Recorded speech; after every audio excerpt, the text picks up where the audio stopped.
السلام علیکم ورحمۃ اللہ وبرکاتہ۔ ریڈیو قطر آپ سے مخاطب ہے۔ سیف الرحمان سے آج کا پہلا نشریہ سماعت فرمائیے۔ ابتدا میں پیش خدمت ہے اہم خبروں کا خلاصہ۔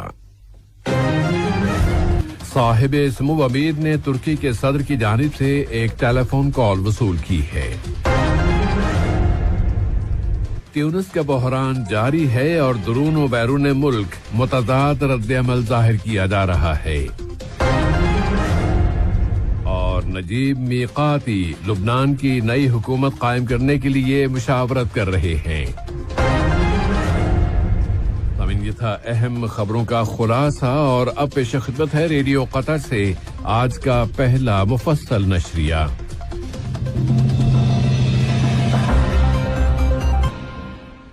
بسم اللہ الرحمن الرحیم۔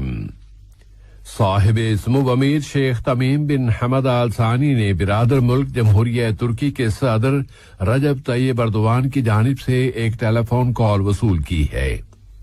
اس رابطے میں دونوں ملکوں کے درمیان اسٹریٹجک تعلقات و تعاون کے مختلف پہلوؤں، انہیں فروغ دینے کے وسائل اور مشترکہ دلچسپی کے نمایاں علاقائی اور بین الاقوامی مسائل کا جائزہ لیا گیا ہے۔ معاون وزیر خارجہ اور وزارت خارجہ کی سرکاری ترجمان محترمہ لولوا بنت راشد الخاطر نے ویڈیو کال کے ذریعے کینیڈا کی معاون وزیر امور خارجہ و بین الاقوامی تجارت محترمہ سینڈرا میکرڈل کے ساتھ بات چیت کی ہے، جبکہ قطر میں کینیڈا کی سفیر محترمہ سنیوارڈ میکولم بھی اس ویڈیو کال میں شریک تھیں۔ اس رابطے میں دونوں ملکوں کے باہمی تعلقات و تعاون، قطر اور کینیڈا کی اچیومنٹس اور باہمی تعاون کی اہمیت کا جائزہ لیا گیا۔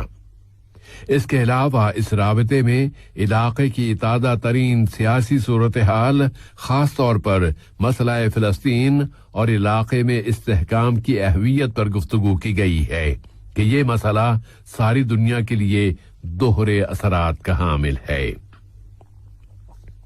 قطر نے تیونسی بحران کے تمام فریقوں سے اپیل کی ہے کہ وہ حکمت و دانشمندی کی آواز کو غالب کرتے ہوئے شدت میں اضافے اور تیونس کے سفر میں اس کے منفی اثرات سے اپنے آپ کو بچائیں۔ قطر کی جانب سے زور دے کر کہا گیا ہے کہ تیونسی عوام کی امنگوں کو وہ پورا ہوتے ہوئے دیکھنا چاہتا ہے۔ قطر کی وزارت خارجہ نے اپنے ایک بیان میں اس امید کا اظہار کیا ہے کہ تیونس کے تمام فریق اس بحران کو ختم کرنے، اداروں کی اسٹیٹ بننے کی بنیادوں کو مضبوط کرنے اور قانون کی بالادستی کو عام کرنے کے لیے آپس میں بات چیت اور ڈائیلاگ کا راستہ اپنائیں گے۔ تیونس میں شدت میں اضافے سے بچنے کی قطری خواہش اور قومی مفادات کو بالا رکھنے کے لیے نیشنل ڈائیلاگ کرانے کے لیے اس کی کوششیں جاری ہیں، اور انہی کوششوں کی وجہ سے تیونسی عوام میں اختلافات کا ذکر کیا جاتا ہے اور تیونس کے اندر تقسیم بھی پائی جاتی ہے۔ اس تقسیم میں اضافے کے ساتھ ساتھ تیونس کے حالات بھی تیزی سے تبدیل ہو رہے ہیں، لیکن اس کے ساتھ ہی امید کی ایک کرن بھی پیدا ہوئی ہے، اور وہ یہ کہ النہضہ تحریک کے رہنما اور وہاں کی پارلیمنٹ کے اسپیکر جناب راشد الغنوشی نے اب یہ اعلان کر دیا ہے کہ وہ نیشنل ڈائیلاگ کے لیے تیار ہیں، جبکہ معزول کیے گئے وزیر اعظم جناب ہشام المشیشی نے صدر قیس بن سعید کے فیصلوں کو قبول کرتے ہوئے یہ اعلان کر دیا ہے کہ وہ صدر کے کسی بھی منتخب کردہ شخص کو اقتدار سونپنے کے لیے تیار ہیں۔ تو امید یہ ہے کہ اگر تیونس کی پریزیڈنسی ان اشاروں کو قبول کر لیتی ہے تو حالات بہتری کی طرف چلے جائیں گے۔ تیونس کے ان حالات میں وہاں کی سیاسی پارٹیوں کی جانب سے صدر کے ان فیصلوں پر متضاد رد عمل ظاہر کیا جا رہا ہے۔ کچھ سیاسی پارٹیوں نے ان اقدامات کو ملک کے قومی اداروں کے خلاف ایک انقلاب اور غیر قانونی اقدامات قرار دے دیا ہے، لیکن کچھ دوسری پارٹیاں انہیں ملک کے سیاسی افق میں بندش کے نتیجے میں ضروری قرار دے رہی ہیں۔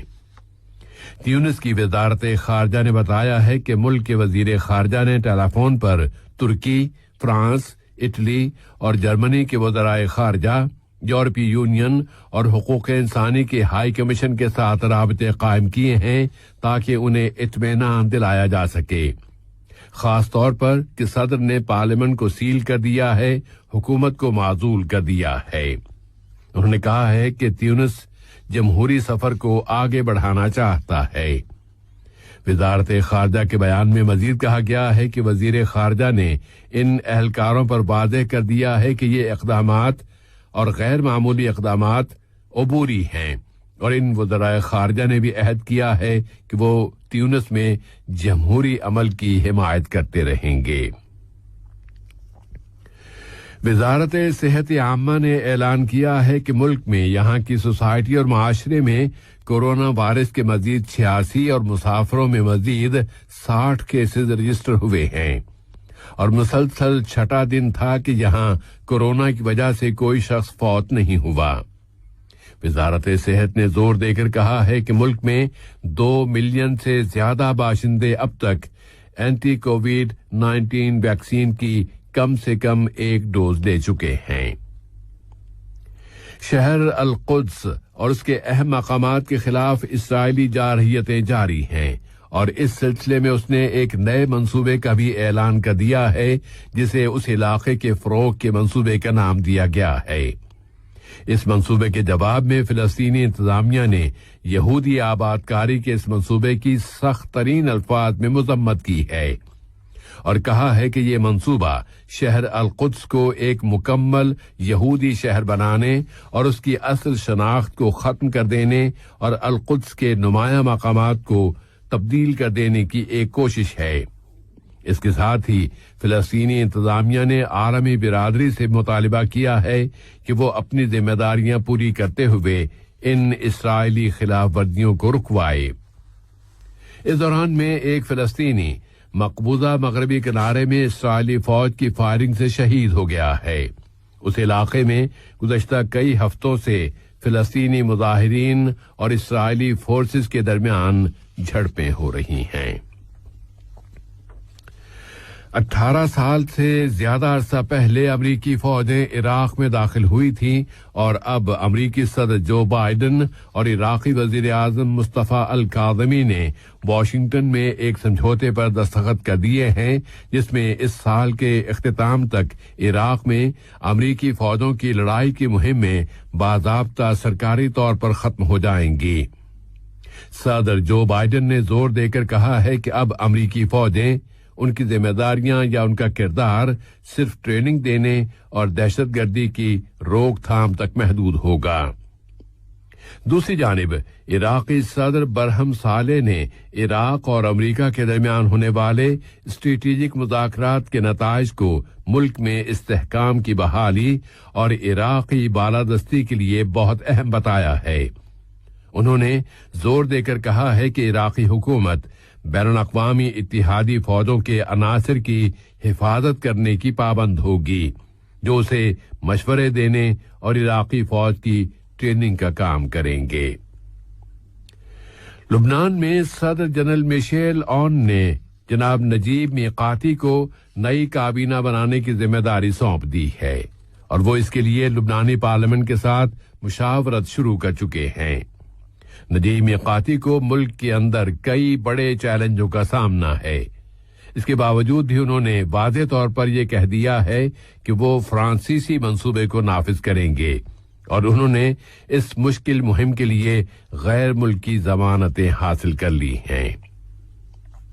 لیبیا میں خلیفہ حفتر کی فورسز کے 9ویں بریگیڈ کے کمانڈر محمد الکانی کو قتل کر دیا گیا ہے۔ یہ کمانڈر شہر بنغازی میں ملٹری پولیس کے خلاف مزاحمت کر رہا تھا۔ ملٹری پولیس نے اس کے وارنٹ گرفتاری لے کر اسے گرفتار کرنے کی کوشش کی تھی۔ اس پر ملک کے مغربی علاقے ترہونہ میں جنگی جرائم کے ارتکاب کا الزام عائد کیا گیا ہے۔ اس وارنٹ میں کہا گیا ہے کہ اس کمانڈر نے گزشتہ سال اس علاقے میں خلیفہ حفتر کی فوجوں کے انخلاء کے وقت ان جنگی جرائم کا ارتکاب کیا تھا۔ اور ترکی کے وزیر دفاع خلوصی اکار نے اپنے ایک بیان میں کہا ہے کہ ایتھنز کو انقرہ کے خلاف دشمنی کے اپنے موقف تبدیل کرنا ہوں گے۔ وہ ترکی اور یونان کے درمیان سیاسی اختلافات کے پس منظر میں ایک بیان دے رہے تھے۔ آج کا یہ نشریہ ختم ہونے سے قبل اہم خبروں کا خلاصہ ایک مرتبہ پھر